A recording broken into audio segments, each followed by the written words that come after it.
मान्छे नेपालमा बस्छ। हामीले विदेश देखेका छैन। विदेश बस्ने सबै चाहिँ नेपाली हामीले विदेश देखेका माया छैन। नभएर हामी विदेश जान नसकेर नगएको हो। विदेश भएका सबै चाहिँ नेपालको माया नभएर त्यसकारण नेपालको पूर्ण रूपमा माया गर्नका निम्ति विदेश तपाईँ चर्न जानुहोस्। नोट चाहिँ चल्ने भोट नचल्ने हुन्छ। त्यसकारणले उनीहरूलाई पनि मतदानको अधिकारलाई सुनिश्चित गर्नुपर्छ। बौद्धिक मान्छेले त ठिक मान्छे ठान्छ नि, उनीहरू त 1 गिलास रक्सीमा बिक्दैनन् होला, 2 फिर्का चाहिँ मासु र 1 मुठी चिउरामा त बिक्दैन होला। त्यसकारणले त्यो सञ्चालन गर्ने सञ्चालकहरूले के बुझ्दिनु भएन भने बोर्डिङमा बच्चा पढाउने नागरिकहरू पनि अप्ठ्यारोमा परे, उनीहरू पनि धाराशायी भएका छन्। यति बेला तपाईले चाहिँ कमाउनु पर्ने, नागरिक चाहिँ सिद्धिनु पर्ने होइन। आज नेपालको नागरिक चेलीले यही भारतको चाहिँ नागरिकसँग बिहे गर्यो भने उसले बिहे गरेको भोलिपल्ट अङ्गीकृत नागरिकता पाउने अवस्था छैन, वर्ल्डमा छैन। त्यो नेपालले चाहिँ किन दिनु पर्यो? यिनीहरूलाई के लागेको छ भने भोलि हामी राज्य सत्तामा पुग्नको लागि भोट चाहिन्छ, भोटको खेती गर्नको लागि देश बेच्न पाइन्छ। देशको हेरिराख्नुभएका सम्पूर्ण दर्शकहरूलाई नमस्कार। आज हाम्रो साथमा हुनुहुन्छ हाम्रो नेपाल हामी नेपालीका प्रवक्ता आदरणीय व्यक्तित्व नन्दप्रसाद काफ्लेजी हुनुहुन्छ। सर स्वागत छ हजुरलाई। धन्यवाद। यो पछिल्लो समय सरकारमा राजनीतिक खिचातान भइरहेको छ, त्यो तपाईहरूले पनि देखिराख्नु भएको छ। यसलाई कसरी विश्लेषण गर्नुहुन्छ?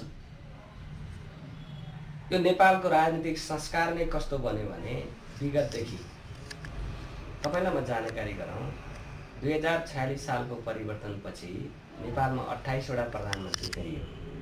त्यो सामान्यतया 1 वर्ष, 1.5 वर्ष, आधी वर्ष यस्तो हुँदै रह्यो। यो बाँडेर खाने, मिलाइ खाने बानी लाएहरू अहिले पनि मिलाइ खाने प्रपञ्च हो।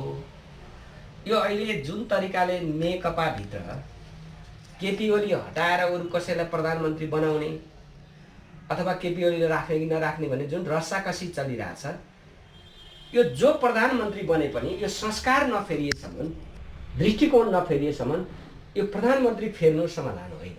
त्यस कारणले यो खाना पाउनुपर्छ, तैँले यति समय खाइस् अब हामीले खाना पाउनुपर्छ भन्ने मात्रै रस्साकसी हो। यो खासै राष्ट्र निर्माणको लागि, राष्ट्रलाई योगदान गर्ने रस्साकसी होइन। अनि सर हजुरले यो संस्कारको कुरा गरिरहँदा यो संस्कार कहाँबाट कसरी फेर्ने, नेताहरूबाट फेर्ने कि जनताहरूबाट फेर्ने, यो विषयमा बताइदिनु। म हाम्रो नेपाल हामी नेपाली अभियानको प्रवक्ताको हैसियतमा तपाईहरू मिडिया मार्फत आम नागरिकहरूलाई के जानकारी गराउन चाहन्छु भने जबसम्म नेपालको राजनीतिक पद्धति यो संसदीय अभ्यासभित्रबाट हुन्छ तबसम्म यो बाँडेर खाने चरित्र बन्द हुँदैन। त्यस कारणले हामीले के भनेका छौँ भने यदि प्रत्यक्ष निर्वाचित कार्यकारी प्रमुख भयो भने यो संस्कार अटोमेटिक बन्द हुन्छ। 5 वर्ष कसैले हल्लाउन सक्दैन। अहिले केपी ओलीलाई के कारणले हल्लिरहेछन् केपी ओली भन्दाखेरि भने 51% मतदाता नभइकन संसदभित्रको 51% सांसदले अनुमोदन नगरी प्रधानमन्त्री हुँदैन। त्यसकारणले 51% जस कहाँ पुग्छ उही प्रधानमन्त्री हुने सम्भावना हुन्छ। अहिले यो गणितीय हिसाब यो संसदीय जुन अभ्यास छ नेपालको, र यो संसदीय अभ्यास फेलियर अभ्यास होइन। संसारमा धेरै ठाउँमा यस्तो संसदीय अभ्यासहरू छ, तर नेपालको राजनीतिक कल्चर, राजनीतिक नेताहरूको जुन दृष्टिकोण छ बाँडेर खाने दृष्टिकोण, यो चाहिँ संसदीय अभ्यासभित्रको एउटा फोहोरी खेलको रूपमा यिनीहरूले विकास गरे। त्यसकारणले यो फोहोरलाई फेरि सफा गर्ने, फेरि चाहिँ फोहोर हुन्छ फेरि सफा गर्नुभन्दा एकैचोटि सफा गर्ने भनेर चाहिँ प्रत्यक्ष निर्वाचित कार्यकारी प्रमुख बनाऊ, यो खेल कोल्याप्स हुन्छ। यस्तो झन्झट आउँदैन। 5 वर्ष एउटाले ढुक्कसित सरकार चलाउने स्थिति बन्छ। यस्ता रस्साकसीहरू अन्त हुन्छ। यो पछिल्लो समय राजनीतिमा केपी ओली दुईटा गुटमा बाँधिए, एउटा प्रचण्ड पक्ष, एउटा केपी ओली पक्ष। यो हिजोदेखि नै प्रचण्डले धोका दिँदै आएका, योचोटि पनि केपी ओलीलाई धोका दियो, केपी ओलीले त गर्न खोजेकै हो भन्ने पनि छ कि एउटा जनतामा त्यो किसिमको भ्रम छ। यसलाई कसरी हेर्नुहुन्छ? मुख्य कुरा त हेर्नुहोस्, हिजो तत्कालीन नेकपा एमाले र तत्कालीन माओवादी केन्द्रको बीचमा एकता हुँदा नै यिनीहरूको गठबन्धन नै त्रुटिपूर्ण थियो। सत्ता बाँडेर खाने गरी यिनीहरूले गठबन्धन गरे हो नि त। 2.5 वर्ष तिमी प्रधानमन्त्री हौ, 2.5 वर्ष म प्रधानमन्त्री हुन्छु। यो सुरुमा गठबन्धन गर्दैमा यिनीहरूले खाने तरिकाले गठबन्धन गरे, अनि नपाएपछि अनि खान पाइन भन्ने यो आक्रोश हो। यसलाई धेरै अन्यथा रूपमा लिनु पर्दैन। यो सुरुको जस्तो जग बस्यो त्यस्तै त धरातल, त्यस्तै त संरचना बन्ने हो। जग कमजोर छ, संरचना कमजोर हुन्छ। जग बलियो भयो, संरचना बलियो हुन्छ। यदि हिजो हो देश र जनताको लागि हामी एकता हुनुपर्छ भनेको भए भए यो समस्या आउँदैन थियो। हिजो एकता गर्ने क्रममै यिनीहरूले के गरे भन्दा बाँडेर खाने कुरा गरे, त्यसकै परिणाम हो। अनि तपाईँहरू अहिले भ्रष्टाचारको एकदमै विरोध गरिराख्नु भएको छ। तपाईँको अभियानले एकदमै भ्रष्टाचारलाई उठाइरहेछ, उन्मूलन गर्नुपर्छ भनेर सरकारले कता कता भ्रष्टाचारीहरूलाई संरक्षण गरिरहेको, यो तपाईँ र सरकारको यो प्रत्यक्ष द्वन्द्व जस्तो देखियो नि, के हो सर यो? यो सरकार र हाम्रो बिचको द्वन्द्व होइन, हामीले नागरिकको भलाइका निम्ति कुरा गरे हो।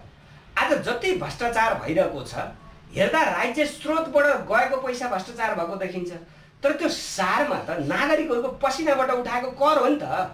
त्यसकारणले हामीले नागरिकको पसिनाको करको अवमूल्यन गर्न हुँदैन भन्ने हिसाबले हामीले सरकारलाई थ्रेट गरेका हौँ, खबरदारी गरेका हौँ, तर्साएका हौँ, झस्काएका हौँ, सुझाव दिएका हौँ। यसलाई हामीलाई सरकारले विरोधी देख्छ भने त उसको कुरा हो, उसको हेर्ने चरित्रै विरोधी छ, नेगेटिभ छ। त्यो हिसाबले सरकार हामीलाई विरोधी देख्न सक्छ, तर हामीले सरकारलाई त्यो सही ठाउँमा लानको लागि यो भने किन यो भनेको हो भने तपाईँले श्रृङ्खला हेर्नुहोस् न। जब केपी ओली नेतृत्वमा नेपालमा सरकार बनिसकेपछि सुरुमा तपाईँको चाहिँ कपिल वस्तुमा जस्तो लाग्छ मलाई निर्मला हत्याकाण्ड हो होइन। त्यो हत्याकाण्डलाई कहीँ न कतै अप्ठ्यारो पर्ने स्थिति बनिसकेपछि त्यसलाई छोप्नलाई 33 किलो सुन ल्याइयो। 33 किलो सुनले पनि कता न कता तपाईँको प्रधानमन्त्रीतिर सोचिन थालिसकेपछि 4G घोटाला ल्याइयो। त्यो 4G घोटालाले कोही न कोही मान्छेलाई अप्ठ्यारो पर्ने भएपछि यानसेन प्रकरण ल्याइयो। त्यसपछि तपाईँको चाहिँ व्हाइट बडी जहाज खरिदको कुरा आयो, ललिता निवास प्रकरण आयो, तपाईँको चाहिँ पूर्व सञ्चार मन्त्री गोकुल बास्कोटाको 70 करोडको टेप काण्ड आयो। हुँदा हुँदा अहिले तपाईँले अहिले पछिल्लो चरणसम्म नै हेर्नुहुन्छ भने तपाईँको कोभिड-19 को यस्तो विषम परिस्थितिमा नागरिक बाँच्न पर्छ है यति बेला भनेको बेलामा पनि यिनीहरूले ठगी गर्न त छोडेन। झन्डै 54 अरब रुपियाँ करोड रुपियाँ चाहिँ यिनीहरूले भ्रष्टाचार गर्न भ्याए होइन। त्यसकारणले यो यिनीहरूले भ्रष्टाचार गरेका छैनन् भनेर तपाईँहरू यो मिडियाकर्मी साथीहरूले भन्नुभयो भने त नागरिकहरू त तपाईँको जवाफविहीन होइन अवस्थामा पुग्छन्। त्यसकारणले भ्रष्टाचार नेपालमा भएको छ। आम नागरिकहरूलाई तपाईँले सोध्नुहुन्छ भने नेपालमा सबैभन्दा मौलाएको चिज भने भ्रष्टाचार हो। सबैभन्दा जर्जर परेको रोग यो कोरोना भन्दा ठुलो रोग भयो।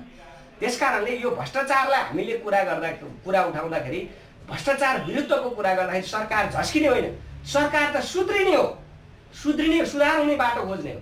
उल्टो हामीलाई चाहिँ विरोधी देखिरहेछ। हामीले त उसलाई त ठाउँ ठाउँमा तिमीले भ्रष्टाचार गर्यौ, नागरिकको पैसामा तिमीहरूले अनियमितता गर्यौ भनेर भनिदिने कुरा त यो सरकारको लागि त सकारात्मक कुरा हो, राम्रो कुरा हो। तर यी भ्रष्टहरू भएका कारणले भ्रष्टाचारको कुरा गर्नेहरूलाई नराम्रो देखिया मात्र हो। हामीले सरकारलाई सहयोगै गरेका छौँ भन्ने लाग्छ। पछिल्लो समयको राजनीतिक स्थिति तपाईँले निहालिरहँदा अहिले चाहिँ प्रधानमन्त्रीको होडबाजी चलिरहेको छ, को चाहिँ बन्ने भन्ने विषयमा होइन। वामदेव गौतमको पनि नाम खुब आइरहेको छ, तपाईँलाई के लाग्छ यो विषयमा चाहिँ? जहाँसम्म वामदेव गौतम चाहिँ एउटा ग्राउन्डमा खेलिएको फुटबल हो। हजुर, यो वामदेव गौतमले यो तपाईँको मिडिया मार्फत यो मेरो इन्टरभ्यू हेर्नुभयो भने उहाँलाई दुःख लाग्न सक्छ, तर वामदेव गौतम अहिले उमेरका हिसाबले नेकपाभित्र सबैभन्दा पाको नेता, सबैभन्दा बोल्ड नेता जस्तो लाग्थ्यो। तर सामान्य कुरामा उहाँको लक्ष्य नै एकपल्ट जसरी नै प्रधानमन्त्री हुने, चुनाव हारिसकेपछि 5 वर्ष धैर्य गर्ने हो। उमेरले साथ दियो भने अर्कोपल्ट फेरि चुनाव जितेर प्रधानमन्त्री हुने हो। जहाँसम्म अहिले वामदेव गौतमजी चाहिँ सङ्घीय संसदमा पनि सदस्य हुनुहुन्न र राष्ट्रिय सभामा त भएकाहरू त अहिले पनि प्रधानमन्त्री हुने अब त्यो सुविधा छैन। उहाँले म राष्ट्रिय सभाको सदस्य तपाईँहरूले बनाउनुहोस्, राष्ट्रिय सभाको सदस्य पनि प्रधानमन्त्री हुने लाइनमा तपाईँहरूले चाहिँ सहयोग गर्नु पर्यो भने जुन एउटा चाहिँ यो गोइको आँसु झारेर एउटा राजनीतिक यो क्षितिजमा देखिरहनु भएको छ वामदेव गौतमजी, उहाँले वास्तवमा नागरिकको लागि राम्रो सन्देश प्रवाह गरिरहनु भएको छैन। उहाँलाई व्यक्तिगत रूपमा पनि यसले राम्रो गर्दैन। त्यसकारणले मेरो आग्रह छ वामदेव गौतमज्यूलाई, तपाईँ उमेरले अत्यन्त पाको नेता हुनुहुन्छ, एकदम जिम्मेवार बोल्ड लिडर हुनुहुन्छ, तपाईँले आफ्नो चाहिँ अस्तित्व आफ्नो हैसियत नगुमाउनुहोस् भन्ने लाग्छ। तपाईँले अहिले फुटबल खेलिरहेछन्, यो प्रति नागरिकको तर्फबाट हेर्दाखेरि म व्यक्तिगत रूपमा पनि उहाँलाई जुन तरिकाले नेकपाले प्रयोग गर्न कोसिस गरिरहेछ यो प्रति मलाई दुःख लाग्छ। अहिले केपी शर्मा ओली प्रधानमन्त्री भइरहँदा अब चाहिँ त्यो ठाउँमा त्यो कुर्सीमा अर्को मान्छे आएर बस्ने भन्ने कुरा पनि चलिरहेको छ। अर्को मान्छे आयो भने चाहिँ को आउँछ या उहाँ नै यथावत स्थितिमा बसिरहनुहुन्छ, के लाग्छ तपाईँलाई? अब यो कुरा पहिलो कुरा त 51% मतदाता जुन संसदमा सङ्घीय संसदमा हुनुहुन्छ त्यो जतापट्टि फर्किन्छ त्यो प्रधानमन्त्री हुने हो। जहाँसम्म केपी ओली प्रधानमन्त्री हटेर अर्को कुनै प्रधानमन्त्री आयो भने पनि रोड म्याप सहित आयो भने त त्यो नागरिकलाई सार्वजनिक गरेर आउने कुरामा नागरिकको साथ रहला। नत्र केपी ओलीको प्रति जति विरोध अहिले आम सञ्चार मिडियाबाट आम नागरिकहरूले गरिरहेका छन् योभन्दा ठुलो अप्ठ्यारो सामना गर्न पर्छ। त्यसकारणले यो समाधान केपी ओलीलाई छोडेर अर्को ल्याउनु होइन कि विकल्प सहित हामी यसरी जान्छौँ भन्नु पर्यो, होइन भने यो खासै प्रधानमन्त्री मात्रै चेन्ज गर्ने कुराले मुलुकको लागि निकास होइन। त्यसकारणले यो रस्साकसीमा नेकपा जो लागिरहेछ यसले नेकपाको राजनीतिक भविष्य पनि त्यति सुन्दर म देख्दिनँ। म आग्रह गर्न चाहन्छु नेकपाका नेताहरू जो अहिले एउटा अप्पर लेभलमा हुनुहुन्छ तपाईँहरूले राजनीतिक रस्साकसी अहिले गर्ने टाइम पनि होइन। अहिले विश्व जगत कोभिड-19 कोरोना भाइरस रोकथाम तथा नियन्त्रणको सवालमा विश्व जगत आक्रान्त भइरहेको बेलामा तपाईँहरूलाई चाहिँ सत्ता चाहिँ कसले लिने र कसले हत्याउने भन्ने हिसाबले जुन तपाईँले रस्साकसी गरिरहनु भएको छ यो अत्यन्तै दुर्भाग्यपूर्ण छ। यो आम नेपाली नागरिकको अपमान हो। यो अपमान तपाईँले नगर्नको लागि म नेकपालाई आग्रह गर्न चाहन्छु। माओवादी र एमाले वा अहिले भनौँ पछिल्लो समयको नाम नेकपा, उहाँहरू एकजुट भएकै यही बारीचुरी खाने भन्ने हिसाबले एकजुट भएको भन्ने छ। अनि अब एउटा जुन डिल भएको छ सम्बन्ध भइसकेको कुरा अब तोडिन्छ सर? मैले अघि नै भने नि त यिनीहरूको जगै तपाईँको चाहिँ भुसको लिउनबाट सुरु भयो। सुरुमै एकताको जुन क्रम यिनीहरूले सुरुवात गरे, बाँडेर खाने कुरा गरे, मुलुक बनाउने कुरा, नागरिकलाई समृद्ध बनाउने कुरा, मुलुकलाई समृद्ध मुलुकको रूपमा अगाडि बढाउने कुरा यिनीहरूले एकता गरे भए आशा गर्ने ठाउँ थियो। त्यति बेलै आशंका थियो तर यिनीहरूले आशंकाको बीचबाट पनि समाधान दिन्छन् कि भन्ने लागेको थियो। अहिले कोभिडको टाइममा जुन रस्साकसी यिनीहरूले गरेका छन् यो दुर्भाग्यपूर्ण। पछिल्लो समय चाहिँ यो जुन निजी क्षेत्रका बोर्डिङहरू छन् त्यसलाई चाहिँ अहिले लकडाउनको समयमा पनि फेरि अहिले निजी क्षेत्रका बोर्डिङहरूले चाहिँ चर्को मूल्य चर्को फी चाहिँ असुल गर्ने र उहाँ निजी स्कुलबाट चाहिँ एउटा तपाईँहरू अभिभावकहरूले चाहिँ हामीहरूलाई फी दिन पर्यो भन्ने खाले कुराहरू आइरहेछ। यसमा चाहिँ तपाईँ के भन्नुहुन्छ? विशेषतः निजी तथा आवासीय विद्यालयहरूले आफ्नो विद्यालय सञ्चालन गर्नका निमित्त कोरोनाको टाइममा अप्ठ्यारो भएकै हो। यसमा निजी विद्यालयलाई मात्रै अप्ठ्यारो भएन, सिङ्गो मुलुकका सम्पूर्ण व्यवसायीहरू अप्ठ्यारोमा परे। त्यो बोर्डिङ पढाउने अभिभावक पनि अप्ठ्यारोमा पर्यो, बोर्डिङ सञ्चालन गर्ने सञ्चालक पनि अप्ठ्यारोमा पर्यो। त्यसकारणले बोर्डिङ सञ्चालन गर्ने सञ्चालकहरूले के बुझ्दिनु भएन भने बोर्डिङमा बच्चा पढाउने नागरिकहरू पनि अप्ठ्यारोमा परे, उनीहरू पनि धाराशायी भएका छन्।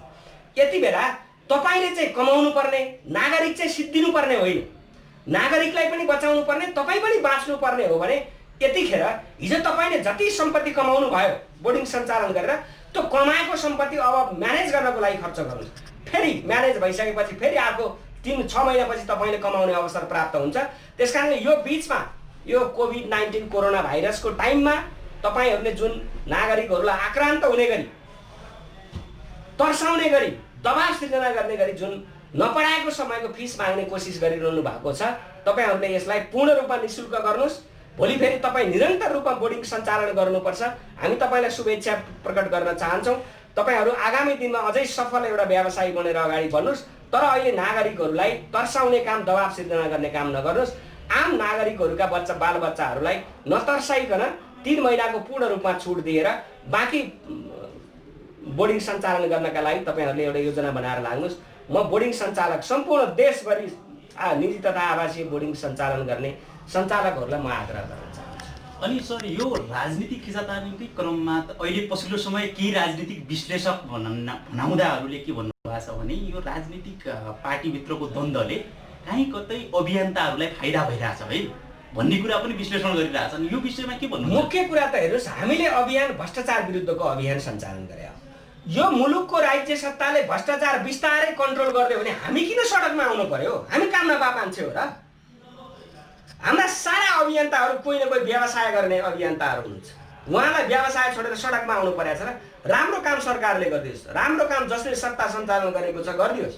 हामीलाई नाफा चाहिए, तर तपाईँको असक्षमताको कारणले हामीलाई नाफा हुन्छ भने त्यसमा चाहिँ हामीले दुःख मान्नु त परेन। हामीले दुःख मान्नु परेन नि। आम नागरिकहरू अभियानका पछाडि दौडेका छन्, राजनीतिक दल खाली हुँदै गए, अभियन्ताहरू चाहिँ ठुलो एउटा चाहिँ शक्ति भएर आए भने भोलि परिस्थिति के आउँछ त्यही अनुसार चलाउला। तर हामीलाई के लागेको छ भने सरकारले राम्रो काम गरिदियोस्, हामीलाई सडकमा आउनु छैन।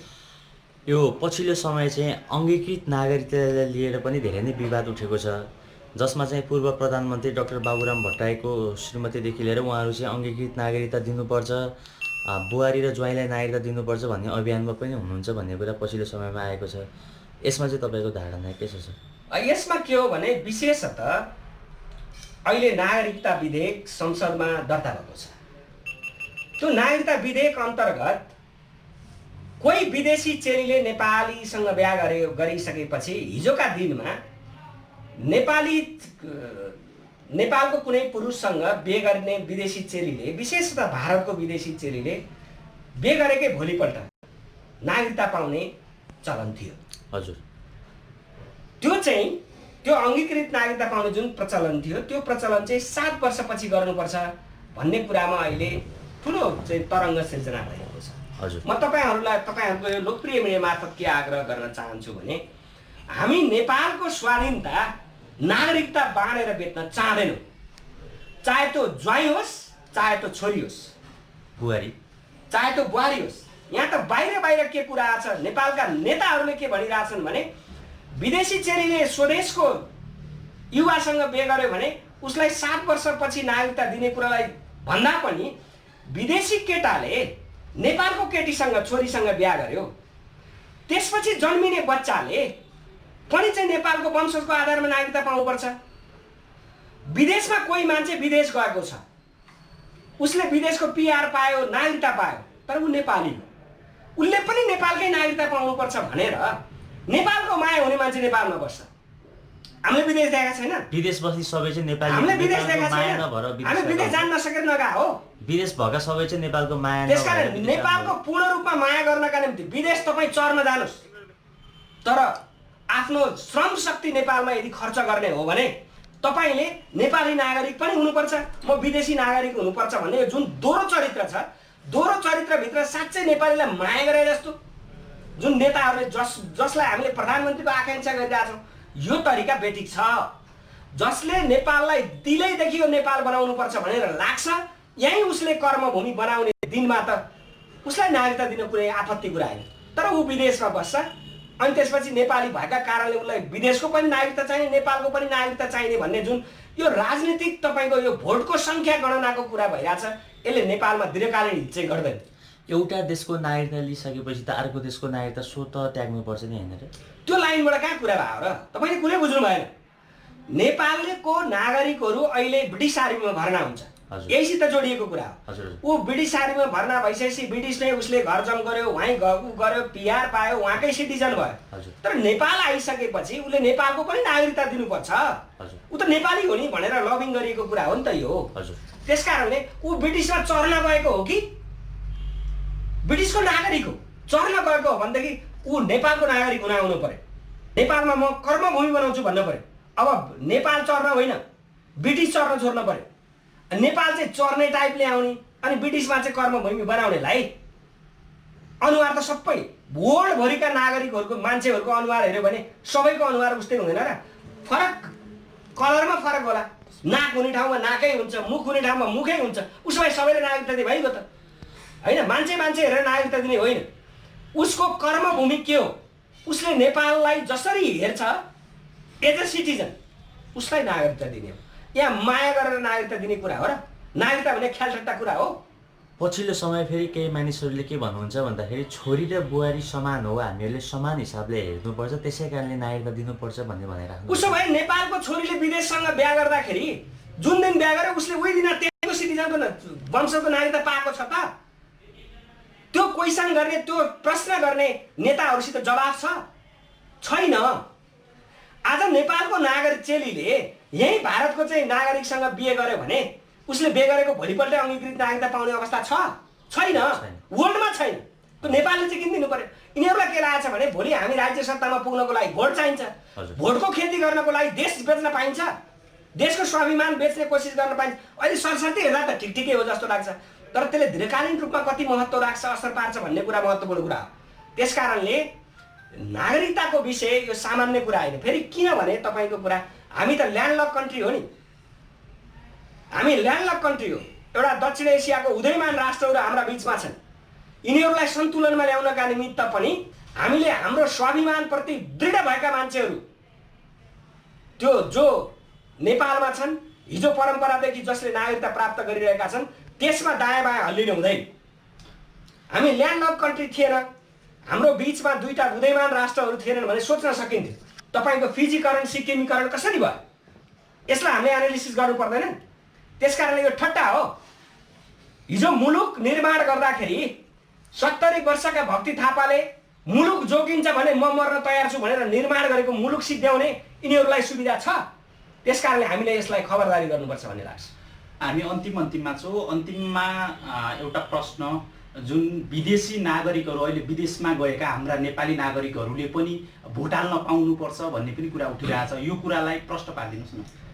यो चाहिँ के हो भने अहिले नेपालमा पछिल्लो 74 सालको इलेक्सनमा तपाईँले हेर्नुभयो भने नेपालमा पढे लेखेका बौद्धिक मान्छेहरूलाई भोटबाट अलग गराएर त्योभन्दा फरक मान्छेहरूलाई भोटमा सामेल गराइयो, मतदातामा सामेल गराइयो। देशभरिका कर्मचारीहरूले भोट हाल्न पाएनन्। तपाईँहरूलाई थाहा छ नि, झन्डै तपाईँको लाखौँ लाख कर्मचारीहरूले भोट हाल्न पाएनन्। विदेशमा गएका बोनाफाइड युवाहरू जसले भोट हाल्न पाउँदैन, त्यो सम्बन्ध त्यो अवस्था सिर्जना गर्न सकिन्छ कि सकिन्न? विदेशमा बस्ने नागरिकहरूको नोट चल्ने, भोट नचल्ने हुन्छ। त्यसकारणले उनको कारणले, विदेशमा बस्ने नागरिकले पठाएको पैसाको रेमिटेन्सको कारणले यिनीहरूले अहिले आफ्नो ऐसा आराम गरिरहेका छन्। उनीहरूको नोट नचले भोट नचल्ने हुन्छ, नोट चाहिँ चल्ने भोट नचल्ने हुन्छ। त्यसकारणले उनीहरूलाई पनि मतदानको अधिकारलाई सुनिश्चित गर्नुपर्छ। बौद्धिक मान्छेले त ठिक मान्छे ठान्छ नि, उनीहरू त 1 गिलास रक्सीमा बिक्दैनन् होला, 2 फिर्का चाहिँ मासु र 1 मुठी चिउरामा त बिक्दैन होला। त्यसकारणले यो मुलुक बनाउनुपर्छ भन्ने एउटा ठुलो ग्रुप, ठुलो जमात विदेशमा छ। उनीहरूलाई उपेक्षा गरेर नेपालमा निर्माण भएको जुन राजनीतिक संस्कार छ, यो संस्कारको तपाईँको चाहिँ अहिले हामीले कष्ट हामीले बेहोरिरहेछौँ। अहिलेको जुन सत्ता रस्साकसी पनि यही हो। त्यसकारणले उनीहरूले मतदान गर्न पाउने अधिकार सुनिश्चित गर्नुपर्छ। तपाईँको महत्त्वपूर्ण भनाइको लागि धन्यवाद। के अन्तिममा छुटेको कुरा छ सर? तपाईँहरूको लोकप्रिय मिडिया मार्फत म तमाम नेपाली नागरिकहरू, नेपाली बाआमा दाजुभाइ तथा दिदीबहिनीहरूलाई म के आग्रह गर्न चाहन्छु भने अहिले हामी सत्ताको विपक्षमा दरो प्रतिपक्षको रूपमा सडकमा छौँ। सरकारले हामीलाई जति विरोधी देखे पनि सरकारको हामी समर्थक हौँ। तर तपाईँलाई हामीले जय जयकार गर्न नसके पनि तपाईँलाई हामीले ठिक ठाउँमा लानको लागि एउटा अभियान चलाइरहेका छौँ। तपाईँ हामी मिलेर यो मुलुक बन्छ। सडकमा बस्ने हामी जस्ता अभियन्ताहरूलाई तपाईँहरूले इग्नोर गर्दै जानुभयो भने तपाईँको अवसान निश्चित छ। नागरिकहरूले आफ्नो सही मतदार, सही नेता, सही नेतृत्व गर्ने मान्छे छान्ने नागरिकको अधिकार प्रत्येक निर्वाचनमा सुनिश्चित हुँदै जानेछ। त्यसकारणले तपाईँ हामी मिलेर सँगै बढौँ। प्रतिपक्ष हामी जस्तो देखिए पनि हामी तपाईँलाई सहयोग गरिरहेका छौँ। यो भ्रष्टाचार विरुद्धको जुन महाअभियानमा हामी अहिले छौँ, सम्पूर्ण देशवासी, देशभित्र र बाहिर रहने सबै नेपाली नागरिकहरूलाई यो अभियानमा एकैबद्ध हुनको लागि म आग्रह गर्न चाहन्छु। धन्यवाद।